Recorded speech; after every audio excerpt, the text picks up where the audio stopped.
Hi, this is William Henderson, And this is B. McGraw. and this is the Unjerked podcast. So we are quasi-affiliated with B. McGraw's website. The Journal of Astrological Big Data Ecology, or JABD.com. And what we basically do is the inverse of what you do with your website. What we do on this podcast is basically take things people talk about on social media and figure out what's really going on based off of what the research says, what the literature says. So this episode, we're going to talk about prisons in the U.S. This is something I think people do talk about. So it's a pretty big deal in America, as we are one of the largest jailers, or at least, yeah, I think I saw we have like the sixth largest imprisonment rate. Yeah. Or something. So we'll get started. So like you were saying, we're one of the biggest jailers. This is a big controversy. Mm-hmm. And I think there's not a very strong understanding of why exactly that is. I think people come up with canned answers, but a lot of them are like not actually correct. So I don't know if you have any thoughts as far as that goes. I think most of the canned answers boils down to racism, and it's just the new form of slavery and classism. The classism answer being because we don't really have a place for poor people in our society, so they just end up in jail. Did you see any right-wing arguments about any of this stuff? Not a ton. I mean, I think the closest you get are like the old school of right-wing arguments of like, oh, the video games and the rap musics are making our kids too violent, and that's more related to criminals. That's more related to the crime episode we talked about. Yeah, I think the other right-wing argument would be basically, no family values or no values, and I guess the other one would be too many drugs on the streets, and this is why you don't legalize drugs or do drugs, is that's causing the crime. Basically, like the jailing is fine, but the crime is not, and the crime is too high. But maybe there's not as many conservative talking points, considering that if you want more people in jail, well, you got it. It's kind of interesting because a lot of people in jail.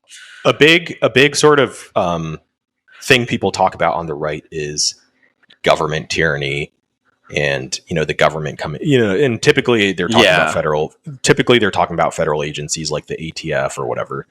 But it's interesting how if that's a concern, what you would assume by logic, you would also be concerned about prisons, because that's what, when the government arrests you, they either execute you, which is pretty rare, or they put you in prison. So it is surprising that there seems taking to away be all your rights. Yeah. So it is interesting that there seems to be relatively little focus, at least online. Maybe there is in certain quarters. There probably is. I know there's the Innocence Project, which I think is fairly popular in right-wing circles and left-wing circles. Yeah, it's hard to argue against freeing people who are innocent of crimes they committed. There's always critique of the process and getting the wrong person.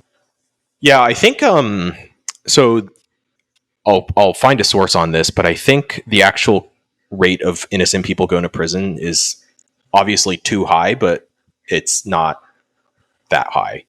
It's like anyone going to prison that's innocent is like that. That's obviously too high, but I don't know what is the percentage? It was something on the order of 5%, which is higher than it should be, but like 95% of people. Is that like after everything's said and done? Because there's also like, how do you? There's probably a lot of people that are innocent in prison, but you can't really prove it. Otherwise, they would like be out of prison. Yeah, like, is that just the exoneration rate? That seems like a difficult thing to do. Yeah, I don't know the exact way they calculated that, but the numbers I saw was like roughly 5% in prison, or 5% of prisoners didn't commit the crime they were accused of and found guilty of. So What percentage of people in jail are like, I didn't do it, man? I mean, I think everyone says that. Yeah. I mean, a common thing people say is that they caught a case. Like it just happened to you. I caught a case. Anyways, so international perspective. So there's this website prisonstudies.org, which is sponsored by a couple different universities and think tanks: Institute for Crime and Justice Policy Research, Birkbeck, University of London, World Prison Brief, etc. So they calculated what is the rate of imprisonment in different countries. And this is, what is the denominator for this? It says rate, and then Total number of people? no, it's That can't rate be. Per 100,000. Okay. Okay, That makes that's sense. a popular rate metric. So for reference, per 100,000, 1% of 100,000 would be, I guess, 1,000, right? Yeah. And so the baseline is like if 1,000 out of 100,000 are in prison, that's 1% of the total population, which is really, really high. And so the U.S. is currently number 5 per capita. I think it used to be number 1 until relatively recently. I think there's a couple changes that happened, but currently it's number 5 out of all countries per capita, at 541 out of 100,000. So that's 0.5% of all Americans are in prison. Wow. And I'm assuming that's adult population. That's, that's substantial, I think. Yeah, it's not something to brag about. Yeah, I mean, that's 1 out of, like, if you take a graduating class of 200 people, one of those people would not just lifetime be in prison, but be in prison at any specific point of time. So that's kind of high. El Salvador is number 1 at 1,659. This is a recent development. So the current president, Bukele, has been very tough on the sort of gangs there, to the point where they're kind of skipping due process. They're basically looking for anyone with a tattoo and just kind of like throwing them in jail. And it's, there's a lot of human rights concerns there, but the flip side is it seems like he's very popular in the country because, they used to have like the number 1 murder rate in the world, and people basically couldn't walk anywhere without fear of attack. And now that's not the case. So it is one of those weird cases where, factually they're not really following typical due process standards, but at the same time, the people of that country seem to be okay with it, at least according to reliable polling. So I mean, if crime really, really gets out of control, like it has there, then there's probably a tipping point where people are like, all right, I don't care if you take away some rights. We can't live like this. Yeah. And then number 2 is Cuba, 3 is Rwanda, 4 is Turkmenistan, and then 5 is the US. And then the next country, so high. Yeah, the next country that would be kind of a peer nation, in terms of like wealth and, political system, would probably be actually going pretty far down this list. Yeah, you got to go pretty far down. Among the global north, we are very much an outlier. Yeah, this is maybe Israel, which is not really a Western country, but it's at number 67. Wow. And then next would be, and I'm skipping like, small colonies and things just because the numbers, the per capita numbers. I guess Poland is number 80. Wow. New Zealand is 83. So that's just to compare. And so like New Zealand, it's like 1 out of 185 are in prison, whereas in the US, it's 1 out of 541. Surprisingly, a lot of like autocratic countries have surprisingly low imprisonment rates. Like China's at 119.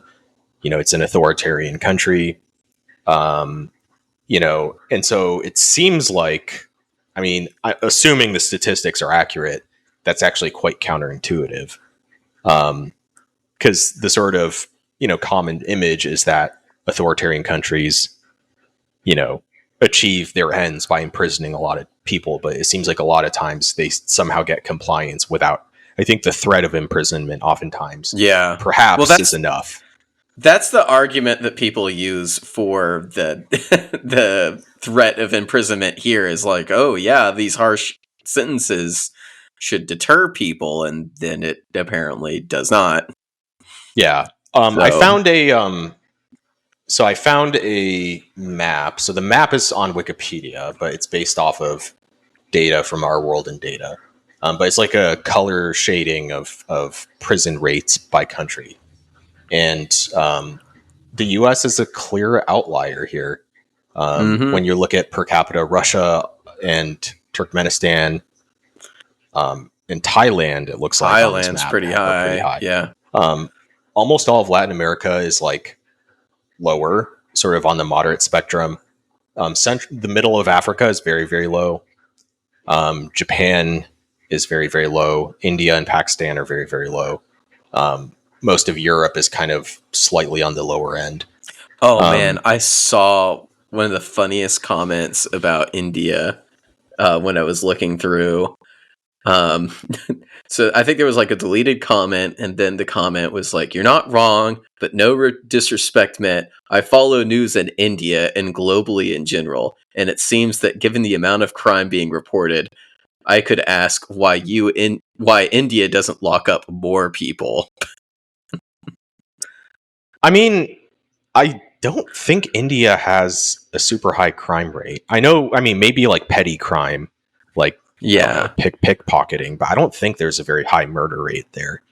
Who knows? I haven't heard of them having a high Yeah, murder I rate. think there's no. I think the imprisonment rate is a combination. Obviously, it's a combination of crime rate plus what percent of criminals go through the justice system and how harsh is the punishment. So if a country across the board has like very little crime, obviously there's going to be very little imprisonment. But you could also have a country that has a lot of crime and nobody goes to prison, because they're just not, they just, their criminal justice system is too lax.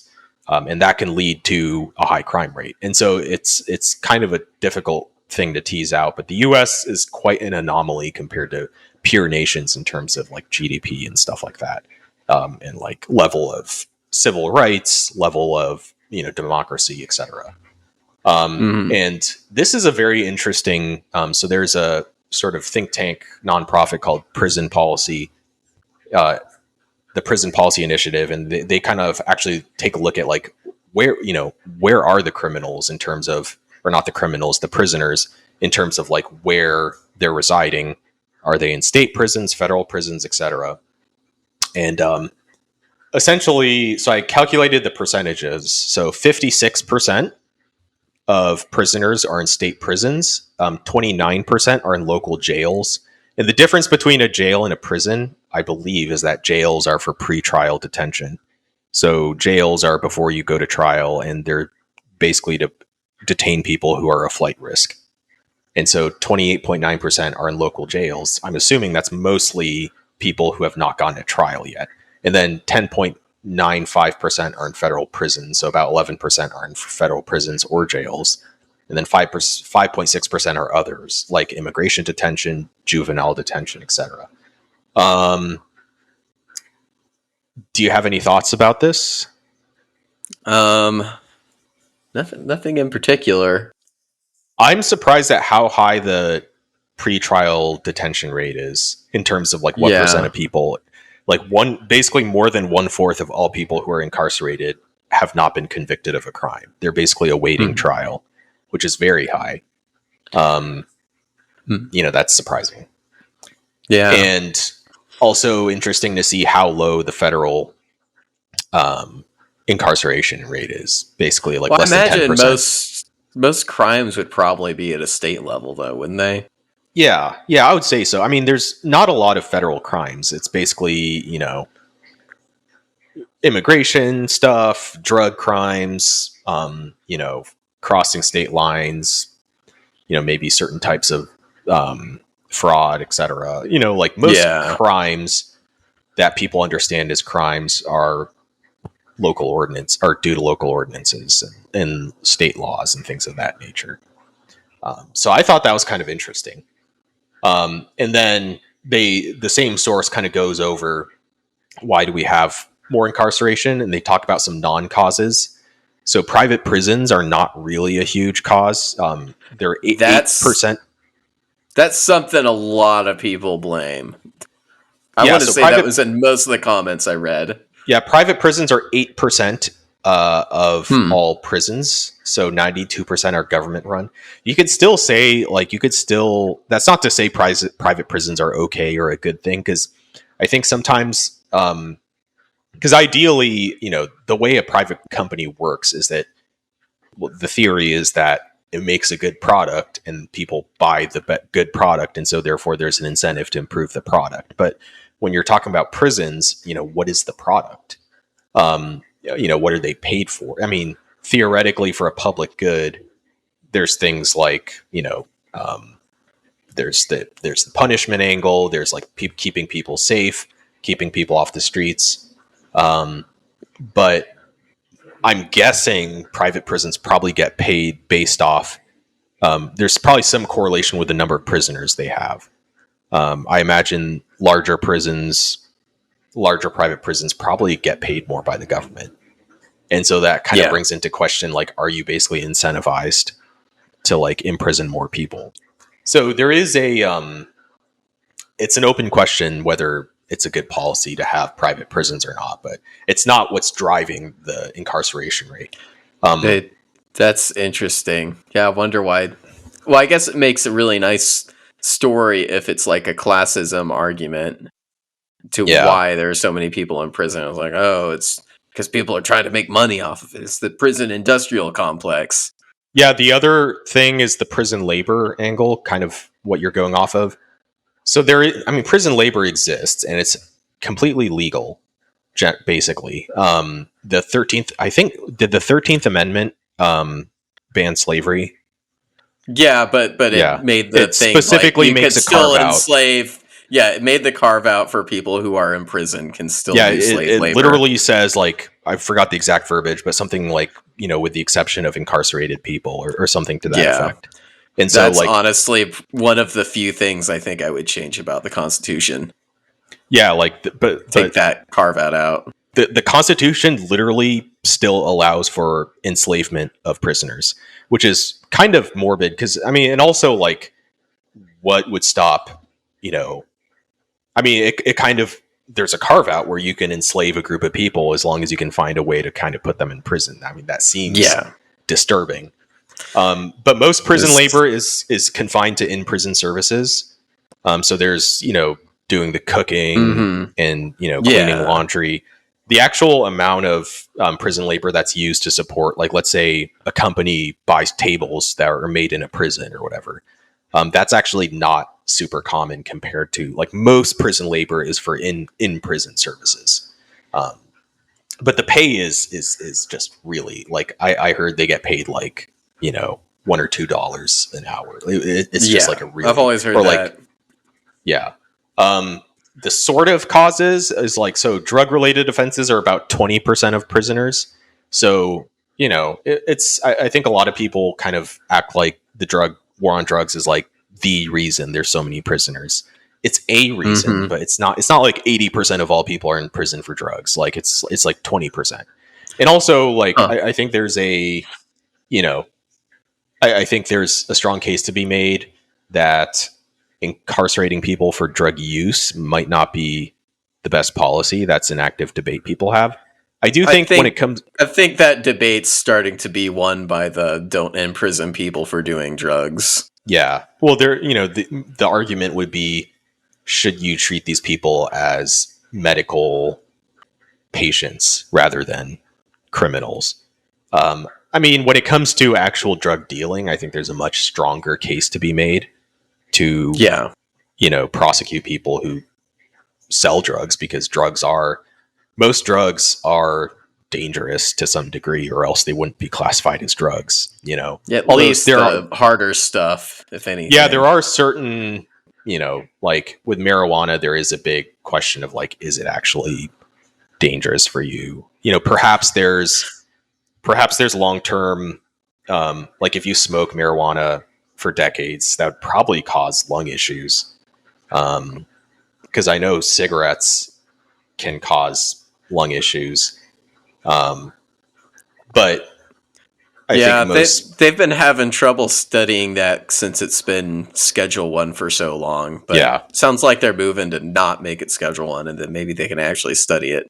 yeah. Regardless, drug the war on drugs is not actually a huge reason why there's a high incarceration rate in the United Yeah, States. that's a lot lower than I expected. I mean, people. Yeah. Yeah, this is interesting because the reasons here are pretty inverse from the comments that I've seen online. Yeah, so the real causes, so there's a lot of tough on crime policies that mostly rolled out in the 90s, I think.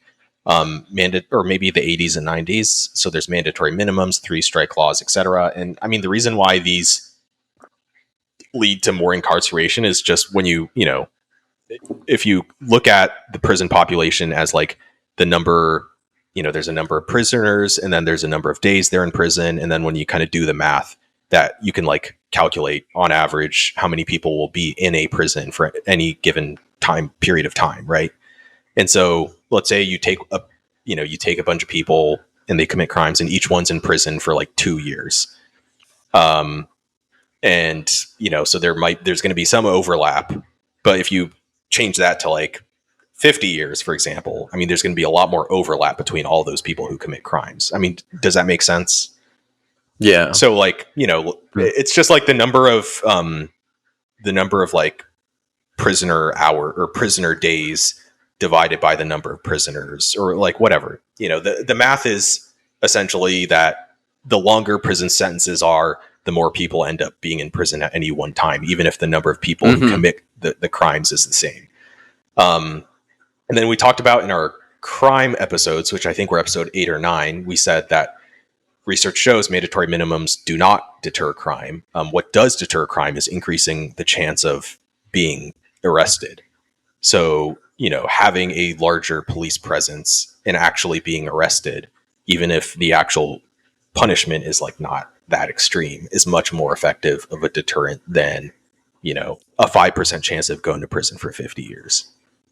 And then there's extensive pretrial detention. So there's just, for whatever reason, there's a lot of people who are in pretrial detention. So how many of those people probably should not be, because the theory behind jail is that there's people who are flight risks. So if they get arrested, they might just like, bounce and move to Mexico or whatever, leave the country before their trial happens. And then the second thing is just like community safety. What if someone gets arrested for like, what if a serial killer gets arrested? Like, we're not going to just be like, all right, well, the trial's in 6 months. So, don't kill anyone else between now and then. Like, come on, So those are the two theories.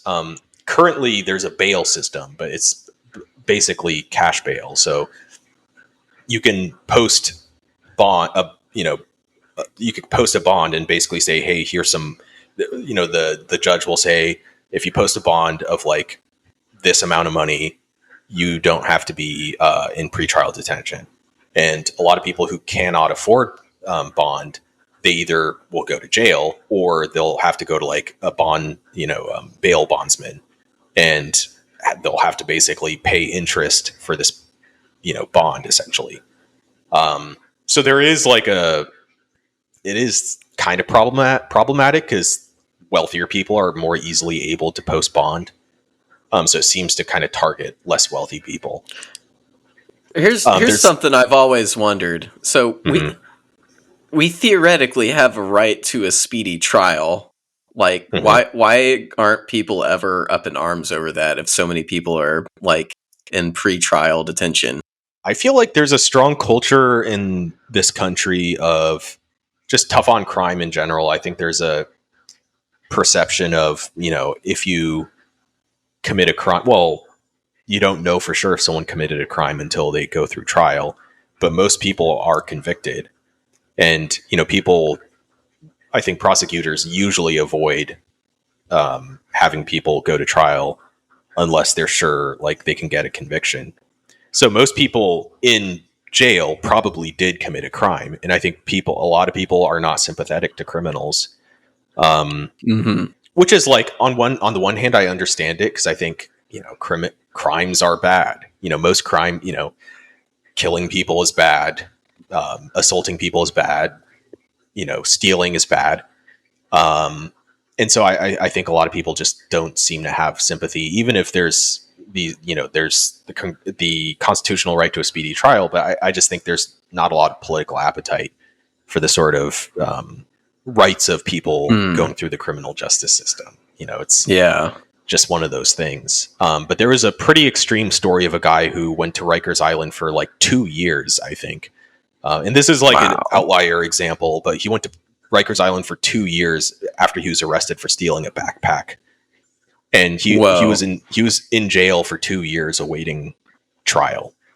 And then like you lose your job. Like you're not going to be working from jail. No, there's no way. You lose your job, you lose your apartment. Yeah, you lose your apartment, like your spouse might leave you. So it has a pretty substantial impact on your life. Yeah. So that's, not great. And then there's imprisonment for technical parole and probation violations, as well as for misdemeanors. So probation is basically where you are found guilty, but you're released into the community under, supervision instead of going to prison. And then parole is when you're already in prison, but you go to a parole board at a certain period of time, like X number of years after you go to prison. And the parole board decides whether to put you on supervised release into the community. And the theory behind parole and probation is that it's kind of like a good thing because it allows people to kind of re-enter society, on a, sort of controlled basis instead of keeping them in prison. But in practice, the sort of rules around parole and probation are so strict that it's very often, like you might have some sort of hearing and you might be late to the hearing because of traffic, and then you violated your it's a parole violation because you didn't show up to your hearing, and so you go back to prison. Or you have like an ankle bracelet and you accidentally walked a little too far outside like the perimeter you're allowed to be in, and then you go to prison. And so there's just like so many random violations that, and a lot of people go back to prison because of like minor technical violations of their parole. And then misdemeanors, people go to prison for misdemeanors for like short periods of time, and misdemeanors would be less serious crimes like, shoplifting or, being a public nuisance, that type of stuff. And sometimes people go to prison for that, not for long periods of time, but like maybe for a couple months or whatever. And then compared to East Asia and Europe, we just have a higher crime rate. And so that has to be part of the explanation is, and there's reasons we talked about in that previous episode of why we have more crime than those areas. But that's also obviously part of it is like the more crimes are committed, assuming there's an equal level of criminal justice and police activity in terms of pursuing criminals, it'll lead to more convictions. So what are some things people talked about on Reddit and Twitter? Well, there was, and some of these we already touched on a little bit. Some people say it's basically racism and the new form of slavery, which is, why, disproportionately more non-white people of color are in prison. You could also call it classism. Like, I mean, if you're poor, you're way more likely to be in prison. Maybe it's because of,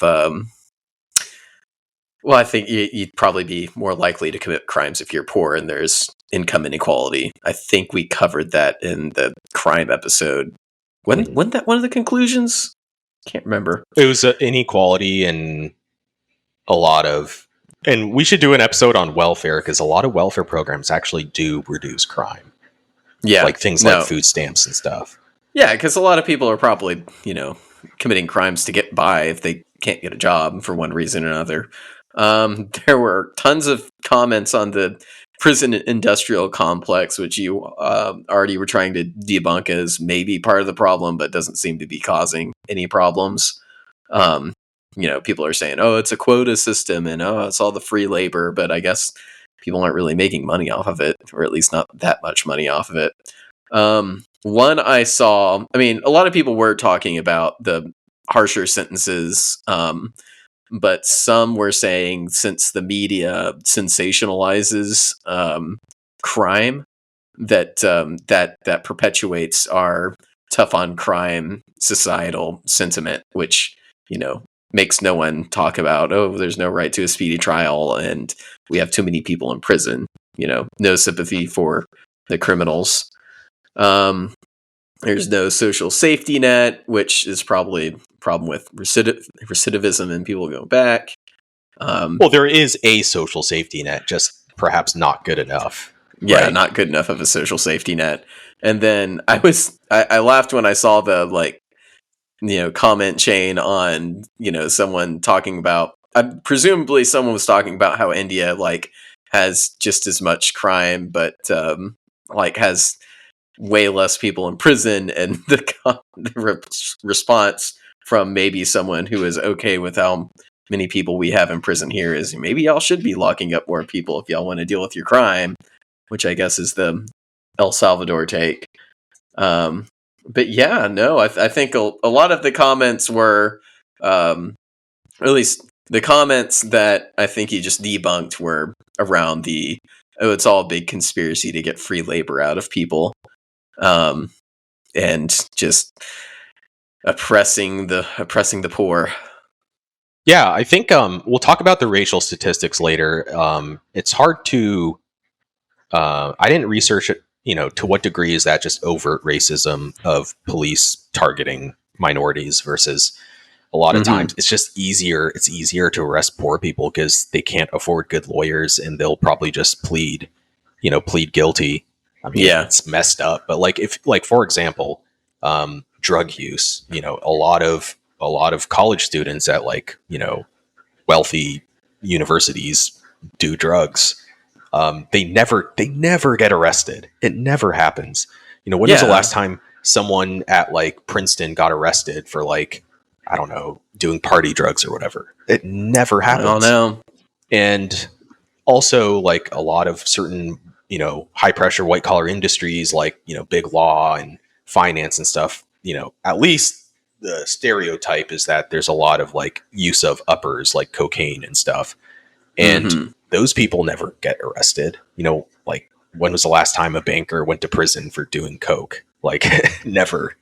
And so I do think there's a lot of, this is a hunch, but I think there's a lot of just hey, poor people don't have good lawyers. They can't afford good lawyers. They'll probably just plead. It's just easier for us. So let's just go look for, poor people to arrest. I feel like that has to be a thing. Oh, you ready for a counter hunch to your hunch just now? The rich people that break the law are smarter about breaking the law, and only dumb criminals get caught.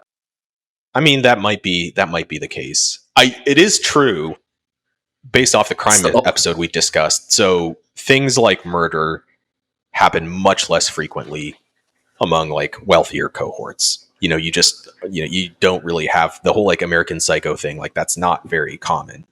But when it comes to things like drug use, when it comes to various misdemeanors, a lot of that stuff, I'm skeptical about, there being an actual huge difference. So anyways, didn't Patrick Bateman though try and turn himself in, and he couldn't even do that at the end of the movie? Well, at the end of the movie, it was the big question mark was did he just imagine the entire thing? Oh, right. It's been a while since I've watched it. So next we're going to talk about the goals of incarceration. So there's two main goals. So the first is to protect the population either through deterrence or actively removing people from the streets. And then the second is rehabilitation. How do we, make the prisoners better so that they become better citizens when they leave prison? Because almost all prisoners will leave prison. Because life imprisonment is, for the most part, only people who commit murder, or maybe people high-end spies, Robert Hansen, who spied for the Soviet Union. Those people sometimes got life in prison too. But most people are going to be released. And so, question is, how do you reduce their chance of, committing a crime again once they leave? How do you reduce the recidivism rate? All right. So that's part one of our episode on prisons. Part two is coming up next.